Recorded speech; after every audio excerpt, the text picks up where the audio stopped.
একটা জিনিস আপনাদেরকে বুঝতে হবে, আমাদের সশস্ত্র বাহিনীর সদস্যরা এরা কিন্তু নিজের জীবন বাজি রেখে এই সশস্ত্র বাহিনীতে যোগদান করে।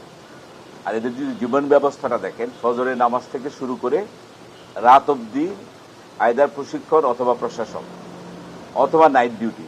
এমন এমনও দিন যায় একটা সৈনিক রাতেবেলা ঘুমাইতেই পারে না, দুদিন পরে তো ঘুমাইতে পারে।